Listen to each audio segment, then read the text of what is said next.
Hi, I'm Brian Morrisey. I'm the editor-in-chief of Digiday, and I'm joined today by Dan Neely. Dan is the CEO and founder of Network Insights. Network Insights takes a whole bunch of data, including social data, and helps marketers make better decisions. That's right. That's how I understand it, Dan. That's right. So we're going to talk a lot about data today and sort of what data means going forward for advertising and marketing in the future. How does the data-driven marketing and advertising business look maybe 2 years down the road that's far different than it looks now? Sure. If you think about, I'll talk about digital first. So digital is very much a data-driven approach today in the buying process, but it's not a data-driven approach in the planning process. And so if you think about that, and then let's apply it to all of marketing, where we're now making decisions in the same way that a presidential campaign makes a decision. Every single day there's a new stimulus, and that new stimulus is going to come out of data, and we need to be able to do something about it.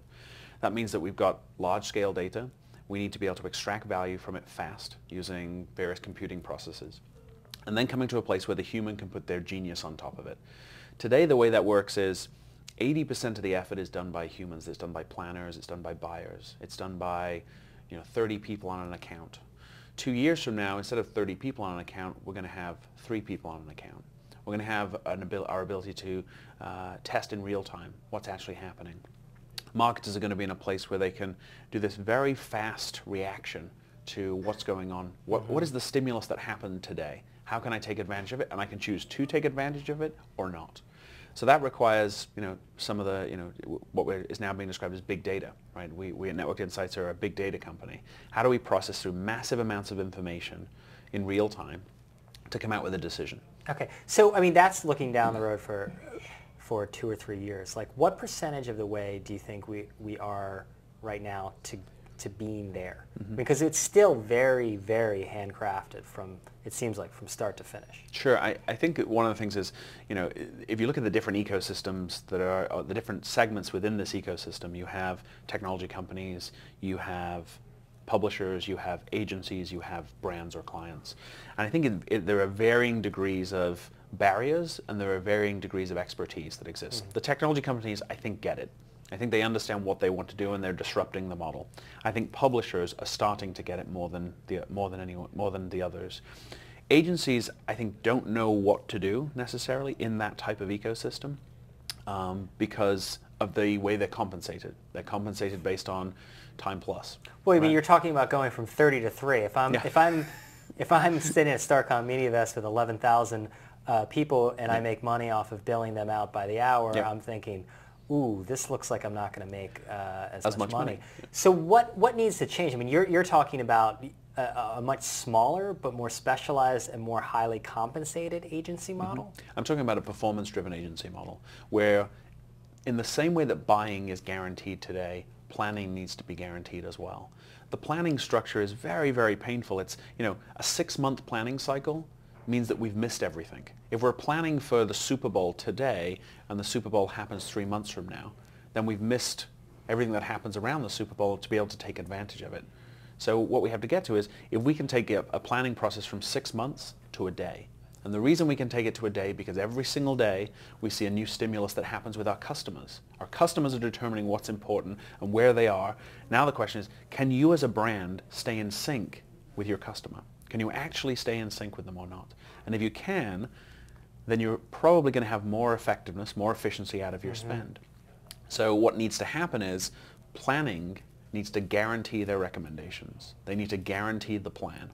And so that's what's going to happen is that... What would a guarantee like that look like? So at Networked Insights, we guarantee any data and any insight that comes out of Networked Insights when we inform a plan across TV, digital, and content, we guarantee it. If it doesn't work and it doesn't provide 10% more reach than what they were originally getting, we give them the money back. And so all of a sudden we're in a model where it's like, I'm absolutely willing to guarantee 100% what you're paying me that my recommendations will work. Well, that's on the agency side. And I wonder about, I always think, when people complain about agency structures and things like this, I always think, well, it's kind of the clients, because the clients, decide to compensate the agencies for this. And it wasn't as if they magically decided to be structured this way. What needs to change there on the client side to get to this place where you're talking about? So today, if I look at the clients we have, a lot of them are already on that path. A lot of them are already making decisions on real-time data. What has happened is they've used social data, which is the greatest form of real-time data from a customer's point of view. They're using that data to make decisions every single day. It's eventually found its way into the media ecosystem of media spend and marketing spend.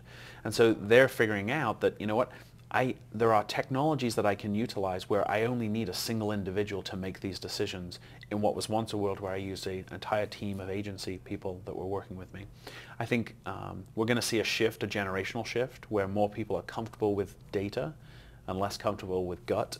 I think that will happen as well. I think that's what's happening within, it typically is happening with challenger brands. It's not happening with the first brand. Yeah. Because a challenger brand can't beat the first brand in TV. It's never going to happen, right? But they can outsmart them, and we like to call it a judo move. They can pull a judo move on their competitor. But in order to be able to do that, you have to spend every single day doing it.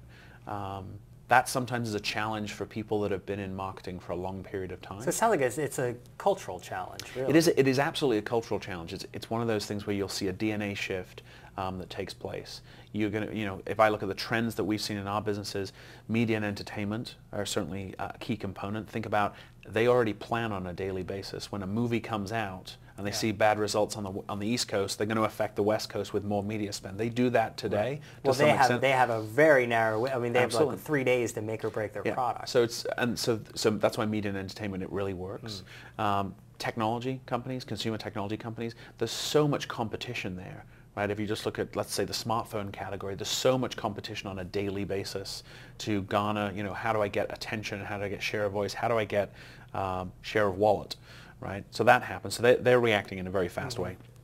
In CPG, what we see is fashion and beauty really cares, because the quote of one day it's red, the next it's black.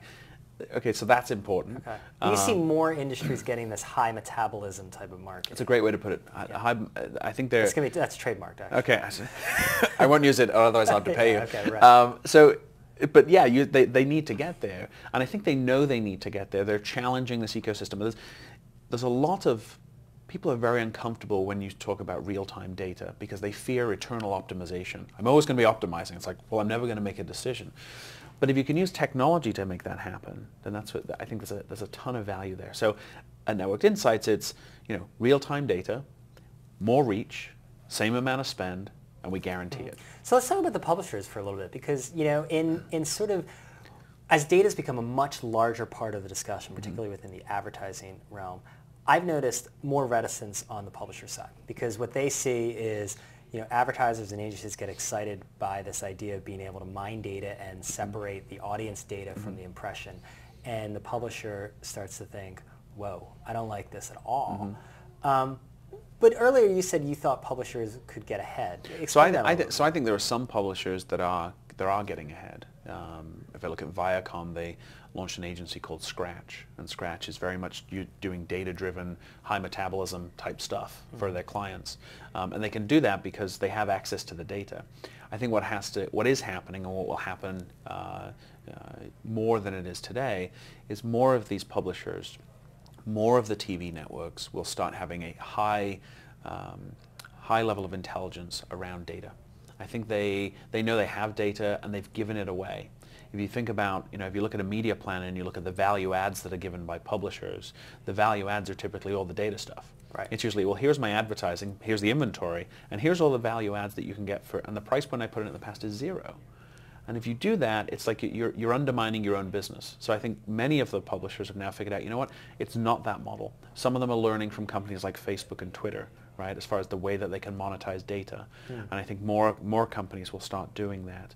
We're certainly seeing it with the TV networks, where the TV networks are building massive data repositories because they can. And they're looking to mine that data in real time so that they can optimize campaigns in real time and show higher performance metrics across TV, digital, and content. Yeah. So you mentioned Facebook and Twitter, and it's something that I've always been interested in, the value of social data, because it is still somewhat new. Yep. So search data, if we look at sort of the evolution of the internet, search data proved to be extremely valuable. It's intent-driven, people are raising their hands, and it seems like that's at the top. But then when I get the social data, I wonder sometimes if that is as valuable as the intent data of search. Sure. Is it? So I'm going to disagree with you slightly on search. So search, the reason it was valuable in the beginning is because it was created very slowly. If you think about the rate at which search data grew, it was a very slow process. Now if you look at search today, it's becoming less and less valuable. It's actually falling as far as its level of value. What happened with social is it grew so exponentially fast, right? It grew at a rate that no one expected it to grow, that we got to the problem of search very quickly, of the problem of it falling off. So then what has to happen is, so what we've done at Networked Insights is we've segmented this data, right? We've segmented it into, here are the audiences. So now I have 150 different types of people based on behavioral attributes within what they share and what they talk about. I then want to segment it based on the types of media that they consume. So now I know all of the who's and all of the what's, what TV shows they love, what media they consume, what interests they have. And so it's a matter of putting structure around this highly unstructured data set and separating the signal from the noise. Is it mostly just that it's harder to get from A to B with social data? I mean, because it seems like with search with intent data, I mean, a lot of it's pretty straightforward. If someone puts in, you know, I'm looking for chrysanthemums, I mean, it doesn't take a sort of huge leap to say, well, okay, that's a good intent signal for someone who's into flowers. Certainly, and so I think what you see with social is the share is becoming more akin to that of what is important to search. So we see people passing data along, and how fast does it pass? It's not just there are many companies out there that look just at post counts and they look at things like sentiment. It isn't just those two attributes that are important. There are other attributes that go into how you index this information. So you can actually look at it and say, you know what, I know how big this is going to become. I know that it is important to my customer who I'm trying to target.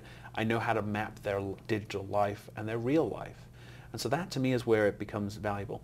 Your comment as far as easy versus difficult. This is a really difficult data set. It doesn't fit in rows and columns like most search data, most click data does, because it isn't single byte data. It's massive pieces of text, right? I mean, we see 1 billion pieces of data every month. 1 billion pieces of highly unstructured data, right? We have 1 petabyte of data that we have in our system. And so there are only 20 companies in the world that have 1 petabyte of data. And so when we look at that, it's like, okay, this is an exponential, it's getting exponentially worse as a problem, but we have to put structure around it. So that's where we think we're being successful. But I think the initial comment of, okay, social data, is it valuable or is it not? Many people have used it for measurement. We think about it in the context of pre-informal planning. So how do I pre-inform what I'm going to do using this data? Not just measure what happened. How do I optimize using this data? And then how do I measure? Measure is just the one component I think people get today. But these other two, that's where you get into strategy. And that's where the real value of the data is. Okay. So I want to do the fun part, which is the sort of predictions for 2012. Okay. And we're going to come back in a year and hold you to them. So give me sort of I'm not going to predict a president, just so you know. Yeah, that's fine. That's fine. Give me 3 sort of predictions of sort of where we are, now, that in a year's time we're gonna be in a different place. So the 3 things I would talk about are, so from a data standpoint, I think it's important that, so there will be more companies that are using real-time data, but it isn't just because they're using real-time data. They will be using it in a performance-driven relationship with either their agencies or their publishers. More companies are going to get to that, which means more agencies are going to start offering that as a model.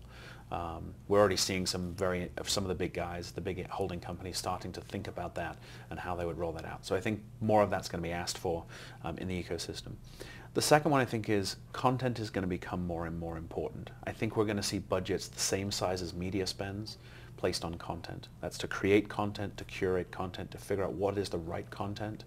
When you have a company like Coca-Cola with 35 million fans, they have a big TV network, and they need to program that channel.